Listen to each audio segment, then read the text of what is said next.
Alamin natin ang reaksyon dito ng Grupong Manibela. Ang kanilang chairperson nasa ating linya, si Ginoong Mar Valvena. Sir Mar, magandang umaga po sa inyo. Si Orly Trinidad po ito sa Radyo na TV pa. Good morning, sir. Magandang umaga, Sir Orly. Una ho muna, Magandang umaga po. ano ang reaksyon ng inyong mga miyembro dito sa napipintong bawas presyo kada litro ng diesel bukas? Kahit papaano po, may bawas, pero may bawas po sa presyo ng krudo, pero may bawas din po, may binigay din na discount para sa mga mananakay. So doon lang din po ito mapupunta, Sir Orly. Alright. May ano ba? Meron bang mga pagbaba ng bilang na mapapasada po sa... Hello, Sir Orly. Okay, Opo, pasensya na. Okay, Sir Mar, ano ho ang sitwasyon ng inyong mga tsuper, itong mga nakalipas na mga araw, kahit na merong, sabi nyo nga kayo paano yung magandang balita na rollback ng 20 pesos po bukas? Kahit po nag-anunsyo po yung ating presidente, ang gobyerno ng 10 piso, magkano lang po ito doon sa itinaas, Sir Orly. Malaki po ang sisingilin natin sa kanila mamaya kasi magkakaroon po kami ng press conference para ipaliwanag po doon lahat po ng detalye po nitong pinaggagawa nitong mga oil companies at itong mga cartel na ito, itong sabuatan po ng gobyerno dito sa pagtaas po ng mga produktong petrolyo na bakit hindi po ito napigilan. Alright. Hindi masamang tingnan kung paano ang sistema ho talaga ng presyohan. Kahit ako mismo ay limitado lang yung pinagbabatayan ng pag-estimate ng rollback man yan o pagtaas man yan. Basta't ang nakikita lang natin, ito yung presyo ng krudo sa pandigdigang pamilihan. Pero pagsapit na ho dun sa pagtukoy po ng presyo dito sa atin through Minoplat, Singapore o MOPS, wala talaga tayong idea paano kinocompute yun Sir Mal, no? Sir Orly, ang nakita natin pati sa pag-rollback na yung mga binalita po nitong mga nakaraang araw, may 2.50, may 3.50, ngayon po 20 pesos, 20, may 50 pa. Ibig sabihin po, hinuhula-hulaan po yung rollback o pagtaas ng presyo, pagbaba ng presyo. Hindi po talaga ito kinocompute kung magkano po ang presyo sa merkado, Sir Orly. Alright. Ang kinocompute po nila dito kung magkano po yung tutubuin nila na talagang magkakamal sila ng maraming salapi. Tubong lugaw po ang ginawa po nitong mga oil companies po na ito.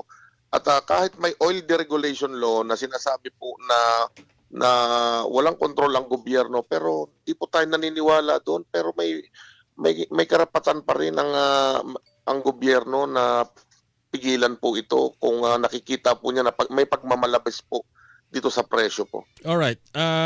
Kumusta nga pala ang inyong mga grupo? Naghahanda na ho ba kayo? At meron bang sa tingin ninyo magiging bahagi, makikinabang dun sa sinasabing 10 pesos per liter na discount sa public utility vehicle, lalo na mga jeepney, Sir Mar? Kung makikita po natin kasi, Sir Orly, nasa 140 to 150 pesos, minsan inaabot pa ng 160. Ramdam na ramdam pa rin po natin kung ikukumpara doon sa 55 pesos po na dati pong presyo nito. Kahit sabihin pa natin umabot po ito ng 60 pesos, talaga pong aaray at aaray po. Kahit pa po bumaba ito sa 100. Parang kahit naman siguro sino tanongin mo rito, parang wala kang masulingan. Hindi rin naman agad makakakilos dahil meron tayong oil deregulation law. Sir Mar, merong batas na sinusunod, hindi mo pwede mag-implement na dapat ganito, dapat ganyan dahil lalabag naman dyan sa oil deregulation law na yan. Yun ang ating gusto marinig rin dahil busy, abalay, ating mga mababata sa pag-iimbestiga. Pero doon sa hakbang... Ang tanong po ba hakbang... doon, Sir Orly, kahit ba may, dahil ba dito sa oil deregulation law, kahit na walang sapat na batayan para magtaas ng ganong kalaki, papayagan na lang po ba ito basta ng ating gobyerno, ng ating pamahalaan? Yun din ang isa sa siguro dapat din nating tingnan dahil alam naman natin pag presyo ng dinideklara talaga napakahirap lalo kung ito hindi naman natin napoproduce. Ito inaangkat natin. Opo, kasi tinitignan natin kung nagpabaya po ba ang gobyerno o kinonsinti po nila. Okay. Yung sitwasyon po na ito, Sir Orly. Sir Mar, isa pa. Binabasa ko kasi yung report tungkol doon sa mga makikinabang ng 10 pesos. Nakalagay dito pagmamonitor at dapat registered sa LTFRB. yung mabibigyan Opo. ng 10. Meron ba kayong usapan sa kasi kayo baka may pagkakataon makausap niyo ang LTFRB paglilinaw para na So rin dapat sa dapat po kapakanan ng ba, mga Sir miyembro. Orly, paano po kung lahat ito hindi rehistrado ngayon dahil po sa mahal ng presyo ng petrolyo, pinagpaliban po muna yung magpaparehistro pero nagbabayad naman po ng buwis, sinisingil pa rin, patuloy pa rin sinisingil. Hindi po ba ito magiging ano sa ating pamahalaan na mabigyan ng konsiderasyon? Mm. Gusto niyo bang ano yan? May plano ba kayong idulog yan sa LTFRB? Maisama man kayo kung kayo para doon sa mga hindi naman nakarehistro? Pangalawa po, Sir, opo, idudulog po natin yan. Mamaya po, malalaman po natin yan. Good. Pangalawa, Sir Orly, ano po, itong sinasabi po nila na mga discounted po na mga gasolinahan, wala pa rin po silang ibinababa dito kung saan po pwede kami makakuha ng discount. Mm-mm. Baka naman sa susunod pa na probinsya kami makakakuha nito.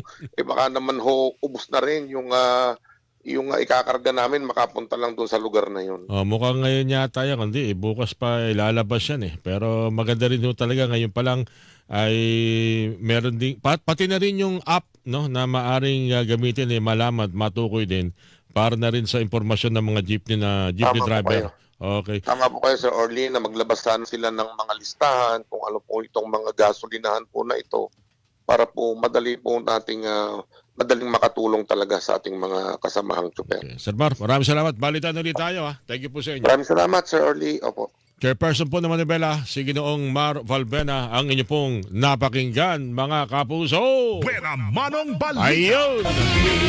Hilingan, walang Pinoy